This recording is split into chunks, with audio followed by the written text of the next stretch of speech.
Buenos días, chicos, con todo esperando que se encuentren súper bien. Me ayudan enseñando las camaritas, por favor. Les voy a compartir Así es, licenciada. el de trabajo que vamos a analizar. Buenos días, chicos, que vamos a analizar. Y esta vez tendrán que ayudarme a leer porque de verdad es que ya la alergia no me da. A ver, chicos, la mecánica cuántica, ¿ya? Ayúdenme leyendo, por favor, cualquier personita hasta lo que es cuántica. Yo. Ya, gracias. M- Mecánica cuántica. Hasta principios del siglo XX, la comunidad científica consideraba el electrón como una partícula y la radiación electromagnética como una onda. Sin embargo, ya hemos visto que la radiación electromagnética se comporta en ocasiones como un conjunto de fotones. Este hecho, junto con otros resultados experimentales obtenidos alrededor de 1990, mm, no estaban de acuerdo con lo establecido hasta entonces por la comunidad científica. Ello llevó a los científicos de la época a desarrollar una nueva teoría, la mecánica cuántica. Gracias. Nos dice que lo primero que hicieron la comunidad científica era considerar un primer electrón, ¿no? Una partícula específica que nos demostraba el electromagnetismo, más no es decir, la electricidad en sí, sino que la unión del magnetismo con la electrización. Ahora, la radiación electromagnética, ¿qué era? ¿Recuerdan qué era la radiación electromagnética?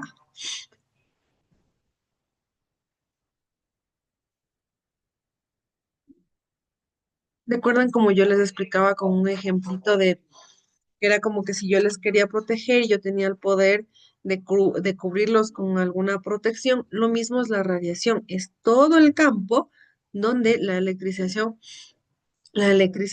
llega, ¿no? Hasta donde tiene el poder de llegar, la fuerza de llegar la radiación. Eh, y decían que este tenía un conjunto de fotones, ¿no? Y que los resultados que tenían cuando ya experimentaron esta sociedad científica era la mecánica cuántica, porque este era una nueva teoría. Recordemos lo que es teoría. La teoría es algo que todavía no se ha comprobado, pero que ellos ya tenían esta nueva teoría. Sabían que de esa teoría tenían que hacerlo realidad, o en todo caso, comprobar que esa teoría era verdadera. ¿Ya? De ahí nace la mecánica cuántica. Ahora, los aspectos y características, perdón, las características más importantes de esta teoría tenía la dualidad onda-partícula y principio de indeterminación. Vamos a ver lo que es la dualidad onda y partícula. ¿Quién me ayuda leyendo hasta donde es y ondulatorio? Por favor. Yo, pues, Ya, gracias, Harvey. en 1924, el físico francés Louis de Broglie, 1982-1987, sugirió en su tesis doctoral que los electrones podrían tener características ondulatorias. Su hipótesis, conocida como hipótesis de Broglie, consistió en aplicar el comportamiento dual de la radiación a la materia. Es decir, consideró que la materia, especialmente los electrones, también presentarían un aspecto corpuscular y un aspecto ondulatorio. Ya, chicos, gracias, Harvey. ¿Cómo ustedes se imaginan que sería un aspecto cospular y un aspecto ondulatorio? ¿Quién me dice? ¿Quién me hace con la manita qué más o menos ustedes se imaginan cuando se les dice copular o ondulatorio? Copular a mí me suena como una cúpula de aire, como si fuera una burbuja. Y ondulatorio,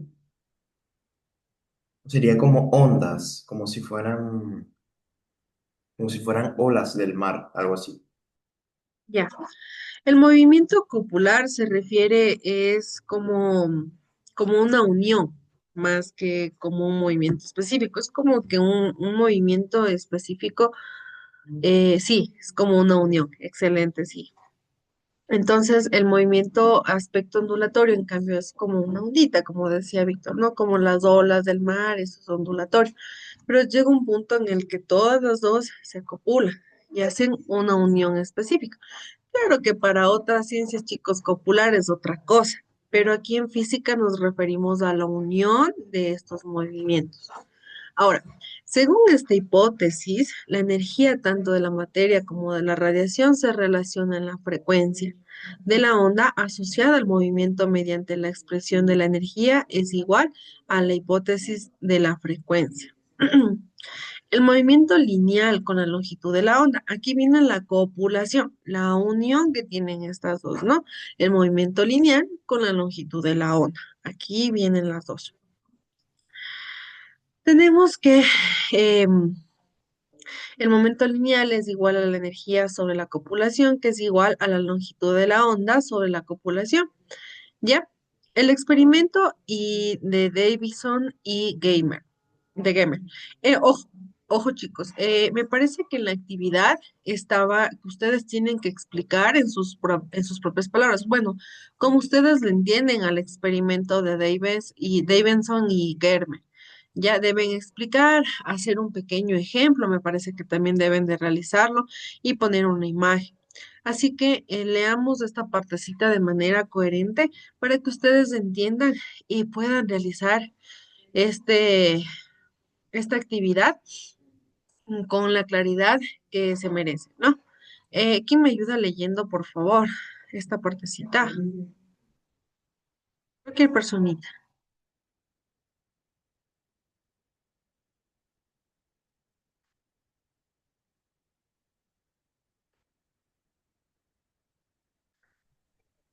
Mis disculpe, Dígame, Dani. ¿de qué parte leo? Ah, ya, esta partecita de aquí. Sí, sí se muestra mi mouse, ¿verdad? Sí, donde dice ten en cuenta que, ¿Perdón? donde la que dice ten en cuenta que, Sí, ten en cuenta que hasta donde dice materia, por favor. listo. Experimento de Davison y Germer. Al dirigir un haz de electrones con energía E y momento lineal P, bien definidos contra un cristal de níquel, los científicos Davison y Germer observaron la difracción de electrones. Ahí es la lectura de la fórmula. Y dice un comportamiento ondulatorio similar al de los rayos X.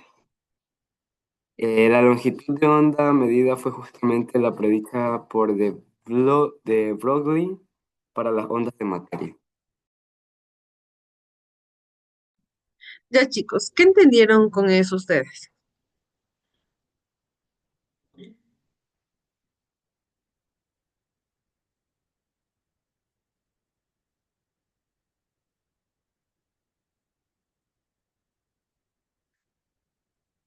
¿Qué entendieron, chicos? Ya, yo les voy a explicar algo así súper chévere para que entiendan. El experimento de Davidson y Gamer es como un juego de lanzar las pelotitas, pero con los electrones, que son partículas pequeñísimas que no se pueden ver. ¿Qué querían saber estos dos personajes? Ellos querían saber si los electrones que se presentaban como bolitas muy chiquitas podrían comportarse como ondas, como las olas del agua, como decía Víctor. ¿Qué hicieron? Lanzaron los electrones como que si fueran pelotitas contra la pared de metal muy delgada que aquí decía eh, los electrones con energía E y momento lineal P bien definidos contra un cristal de níquel. Aquí pasó esto, ¿no? Lanzaron sus electrones a una pared de metal muy delgadita, como si fuera una malla, y esperaban ver cómo rebotaban. como si lanzaras pelotitas contra la pared. Pero pasó algo bastante raro en su proceso de investigación. Nos decía que cuando los electrones pasaron por esa pared, no rebotaron como pelotitas normales. En vez de eso, formaron un dibujo de ondas, como cuando tiras piedritas al agua y se forman los circulitos. Ya, algo así. Aquí está un ejemplo de eso. Entonces, eso no debería haber pasado si los electrones fueran solo una bolita.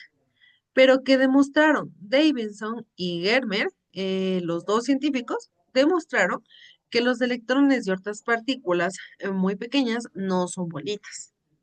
También pueden comportarse como ondas dependiendo de cómo lo observes tú. En resumen, para esta explicación más clarita, yo creo que está más entendido qué es lo que hicieron, ¿no es cierto? Ya. Es como que si lanzara las pelotas contra una malla y en vez de marcar los golpes específicos, se hicieron bombas de agua, ¿ya? Eso le mostró a los científicos que como cosas muy pequeñas pueden comportarse también como pelotas o como ondas, o como olas, perdón, y las dos cosas al mismo tiempo. Entonces, eso es lo que explicaban el experimento de Davidson y Gamer. Es como que yo botara una piedrita en el río y se hizo las ondas.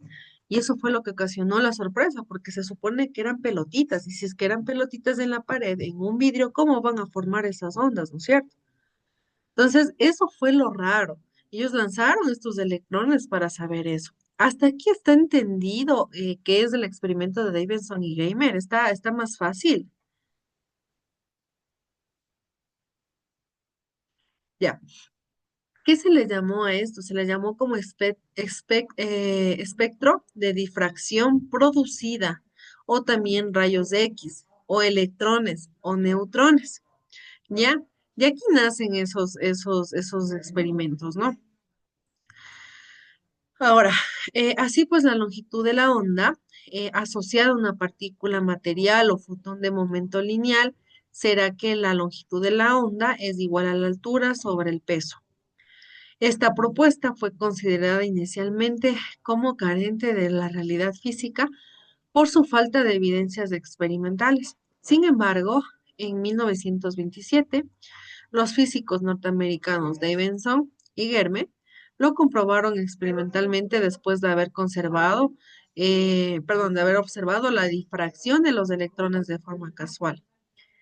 Este mismo año, el físico inglés Thomson confirmó la relación obtenida teóricamente por Brugge, perdón.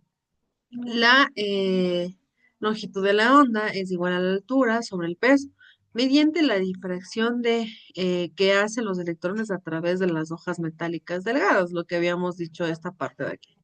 El diagrama obtenido al hacer incidir unas de electrones sobre las dos rendijas estrechas coincidían con lo obtenido con fotones de la misma longitud de la onda.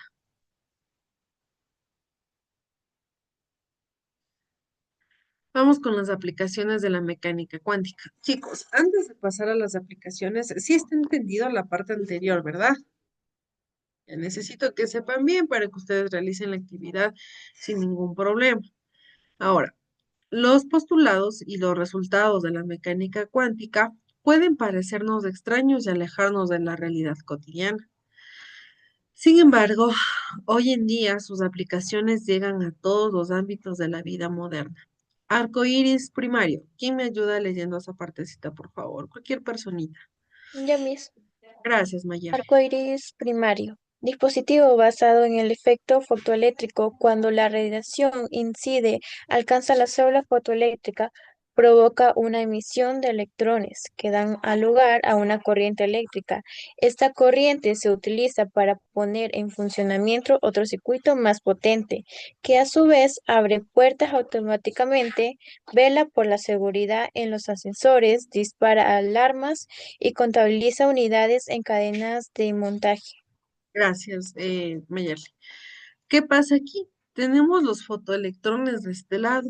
Tenemos nuestro amperímetro, que recordemos que es una herramienta que nosotros utilizamos para contar los amperios que hay. Y la luz incidente y la luz electrodo de colector. ¿Qué pasa aquí? Tenemos la batería, tenemos dos partes. En un lado tenemos la luz incidente que provoca como una especie de arco iris. Ya, por eso su nombre. Y el electrón colector, en cambio, es el que recibe la luz incidente chocada hacia la parte de su rendija, se puede decir, y regresa al amperímetro y así va con la batería. Va de un lado, va del otro y así va sucesivamente. Es un circuito. El microscopio, perdón, electrónico. Este tipo de microscopio utiliza las características ondulatorias de los electrones. Así se consiguen las longitudes de onda de hasta 3 amperios, muy inferiores a los 400 nanómetros, los mínimos de los microscopios ópticos que usan la luz visible.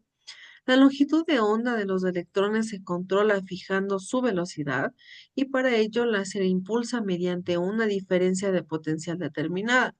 El haz de electrones es enfocado mediante los lentes magnéticos de electroimanes y el haz atraviesa la muestra que debe ser muy delgada y la imagen se recorre en una pantalla fluorescente o en una emulsión fotográfica.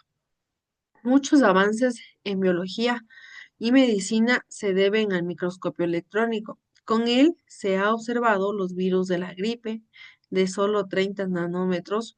Asimismo, la microscopía electrónica es fundamental para la industria. Tenemos el microscopio óptico y el microscopio electrónico. Tenemos el magneto del proyector y en la imagen intermediada el ocular.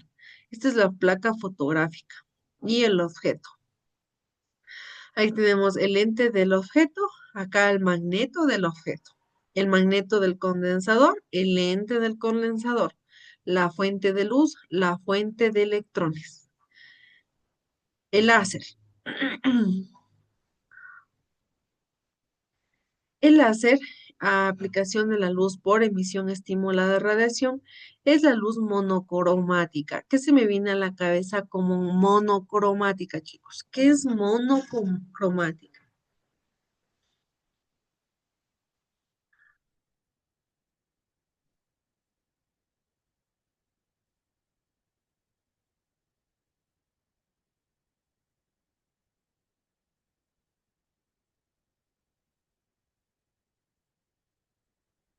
¿Qué es monocromático, chicos? La colorimetría de los colores, como primarios y secundarios, Ya, pero ¿será de uno, de dos, de tres o de varios? de varios. No. Cuando se habla monocromático, mono viene de uno. Entonces, se trata que, por ejemplo, tenemos el monocromático, es como las características de un solo color, se puede decir así. Ya, sí, nosotros referimos al cromático como el color, ¿no? La colorimetría. Pero cuando hablamos de mono, cromático, hablamos de uno solo. Cuando hablamos de dicromático, hablamos de dos. Tricromático, tres. Y así va sucesivamente. Gracias, Mayeli. Entonces nos dice que es decir, de una frecuencia determinada, coherente, muy intensa y concentrada. El proceso de generación de un láser continuo. Tenemos el estado fundamental, el estado metaestable, la emisión incoherente, la emisión incoherente, la emisión coherente del láser. Tenemos la energía del bombeo, el espejo, el semiespejo y el haz coherente del láser. ¿Qué pasa? El estado metaestable tiene una dirección estable, por eso su nombre, metaestable. Ya no tiene un movimiento específico, va a una sola dirección y por lo general es de abajo hacia arriba. La emisión coherente tiene una radiación específica que va de arriba hacia abajo y tiene, en este caso, una radiación hacia arriba, pero es como ondulatorio, ya, algo así. Es una emisión incoherente. Cuando tenemos emisión incoherente con láser, esta en cambio ya tiene un movimiento de arriba hacia abajo y una radiación de izquierda a derecha. Ahora, con respecto a los demás, tenemos el espejo y el semiespejo que nos permite a nosotros que salga esa lucecita, ese colorcito único, por ese foco, por ese semiespejo. ¿Ya? En la energía del bombeo tienen dos tipos de frecuencia, que una va hacia un lado y el otro hacia el otro lado, y son bien desordenados. Entonces, en este caso va a salir, claro que va a salir por un solo lado, pero su energía de bombeo es diferente. Ahora, veamos qué dice cada uno. Un haz muy intenso de luz verde proporciona energía a muchos iones de cromo y los lleva a estados excitados de vida corta de 10 nanosegundos. En cambio, en lo que es la emisión incoherente, los iones pierden energía y pasan en un estado metaestable, donde pueden permanecer más tiempo, 10 al cubo nanosegundos. La emisión coherente nos dice que la emisión de un fotón por un ion provoca una reacción en cadena, la cual genera el pulso láser. Por último, para concentrar los fotones en un único sentido, se dirige mediante el espejo y un semiespejo. Ahora, el láser emite radiación visible y actualmente el láser se aplica en campos tan dispares como en las telecomunicaciones, fibras ópticas, en los lectores de discos compactos, en cirugía, bisturís, en la industria, soldadores y contadores de precisión. Existe otro tipo de dispositivo, el máser, que emite radiación del microondas. Así que, ¿tenemos o no tenemos láser en la casita, chicos? Sí, ¿verdad? En el microondas obtenemos de muchos, se puede decir, en muchas cositas de nuestra casa. Vamos con la radiación del cuerpo negro. Esto es el experimento de laboratorio, que si ustedes quieren realizarlo, lo pueden realizar. Si en caso no, no habría ningún problema. Nos dice que a principios del año 1902, físicos ingleses, Rayleigh y James, utilizaron los principios de electromagnetismo y de termodinámica clásicos para describir la radiación del cuerpo negro. Obtuvieron una expresión matemática, la de Rayleigh y Jens, en las que la energía de la radiación disminuye al aumentar la longitud de la onda, pero aumenta indefinidamente al disminuir esta, cosa que no estaba de acuerdo con los hechos experimentales. El físico alemán Planck, quien formuló una hipótesis que constituyó el punto de partida para explicar la radiación del cuerpo negro. Tenemos aquí un dibujito de más o menos cómo funciona. ¿Qué pasa? Que hay un rebote específico en un cuerpo. Hasta, en este caso, entra la luz por este lado y se queda en el cuerpo negro haciendo un movimiento de choques contra sus paredes. Eso ya habíamos explicado en la clase anterior. Es un cuerpo como aislado que absorbe la radiación. ¿Ya? Ahora, aquí dice que podemos investigar cómo depende la radiación térmica de un cuerpo negro de temperatura. El objetivo, comprobar la ley de la radiación del cuerpo negro realizado en una aproximación a leyes de Stefan Boltzmann y de la ley de Wien. Los materiales del laboratorio virtual para realizar en la web. Los procesos, el link que tienen que realizar la práctica del laboratorio y las cuestiones que tienen que responder. Vamos a la zona de comunicación, que es la final, que ya estamos terminando el bloque, chicos. Los semiconductores. ¿Quién me ayuda leyendo los semiconductores, por favor, chicos? Rapidito. Cualquier personita. Yo leo mis. Ya, gracias. La conductividad eléctrica de los materiales semiconductores aumenta con la temperatura. Esta característica las diferencia claramente de los metales, cuya conductividad disminuye al aumentar la temperatura, y de los aislantes, que prácticamente no son conductores. Para explicar este hecho fue necesaria la mecánica cuántica. Gracias, Dani, muy amable. Ya, los semiconductores son materiales que tal vez pueden aumentarse la temperatura, pero no dejan salir. Entonces pueden ser un poco aislantes, más no tienen una especie de aislación completa porque uno se detecta cuando se pone caliente. Como por ejemplo, ¿qué chicos? ¿Qué se les viene a la cabeza cuando un dispositivo se pone caliente? Que va a explotar. Sí, además de eso. Pero ¿cuál es el dispositivo que nosotros utilizamos a diario y que se pone caliente a veces hasta por juegos? El teléfono, ¿no? Claro que no con eso decimos que va a explotar, aunque hay teléfonos que sí explotan, chicos, tengan mucho cuidado. Pero recordemos que el material que tiene un teléfono es metálico. ¿Qué quiere decir que es metálico?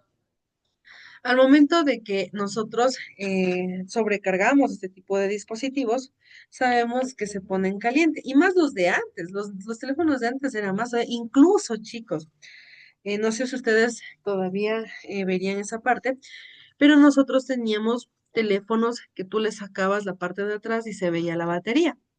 Y a veces andábamos tiempos con la misma batería inflada, ¿ya? Quiere decir que ese es un material aislante, pero llega un punto en el que ya no puede aislar, se calienta y empieza a inflarse hasta que pasa lo que dice Víctor, explota. Pero nosotros los seres humanos somos tan impredecibles que lo que hacemos es todavía así mismo seguirlo utilizando con la batería inflada, ¿ya? Y hay muchos casos así. Ahora, en la actualidad existen estos tipos de materiales que, claro, en este caso tiene un aislante, pero recordemos que igual se sigue calentando. Ese es un semiconductor y semi-aislante, ¿ya?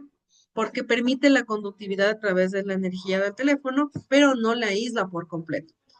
Los transitores es una aplicación de los semiconductores y las encontramos en la fabricación de transitores. Vamos a leer esta partecita. Estos elementos hasta electrónico. Ayúdame, Harvey, me parece que quería leer esta partecita, por favor. Estos elementos electrónicos se construyen sobre un sustrato de material semiconductor, generalmente silicio, dopado con impurezas y de dimensiones muy reducidas. Así, por ejemplo, el primer transistor plano construido en 1959 media 764 de diámetros y podía ser observada a simple vista, mientras que actualmente se fabrican transistores tan pequeños que pueden caber millones en la cabeza de un alfiler y solo pueden ser observados mediante el microscopio electrónico. Gracias, La Harvey. revolución electrónica, hasta ahí. Ya, siga nomás, no hay problema. La revolución electrónica introducida por el transistor se manifiesta principalmente en la miniaturización de los dispositivos. Sin embargo, también se avanza en la obtención de transistores capaces de manejar mayores potencias eléctricas. Así existen transistores en un teléfono móvil, en un tren de alta velocidad. Gracias, Harvey. Ya, nosotros sabemos que los transitores modernos son de esta forma y también lo tenemos en los teléfonos, en los audífonos, en los cargadores, en todos esos tipos de electricidad, de tecnología, perdón. Superconductores, en cambio, existe un conjunto de materiales que al ser enfriados por debajo de una cierta temperatura, denominada temperatura cítrica, eh, presentan una resistencia nula al paso de la corriente eléctrica. Son los superconductores. La mecánica cuántica muestra que a pesar de que su carga negativa existe una débil atracción indirecta en electrones debido a los iones positivos de metales, si la agitación térmica es suficientemente baja. Algunos electrones pueden ligarnos de formas pares, llamados pares de Cooper. Dos electrones son iguales celeridad, pero sentido de spin opuesto. Estos pares tienen spin cero y se comportan como basones. Además, no experimentan ninguna resistencia y circulan libremente por el metanol. Inicialmente se utilizan materiales como la aleación y las aplicaciones desarrolladas fueran pocas y muy específicas, básicamente porque este tipo de materiales debe enfriarse con helio líquido. eh, y difícil obtención. Sin embargo, en 1986 se conoce una nueva familia de superconductores cerámicos, los perovskitas, cuyas temperaturas críticas permiten refrigeradores con nitrógeno y líquido, más rentable económicamente.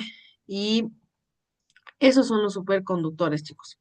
Es más complicado de enfriar. Por ejemplo, los semiconductores es muy fácil de enfriar. Cuando tenemos una laptop y tenemos me parece que son los ventiladores que se ponen por debajo del laptop y se enfría. En el teléfono igual, ¿qué sabemos nosotros estar haciendo con el teléfono? De esta forma así, para que se enfríe o se le deja ahí un rato y empieza a enfriarse solo. Con el superconductor no existe eso. Con el superconductor existe otro tipo de material que se enfría con eso y es bastante caro y muy raro de conseguir y muy complicado de manejar y es muy peligroso para el ser humano.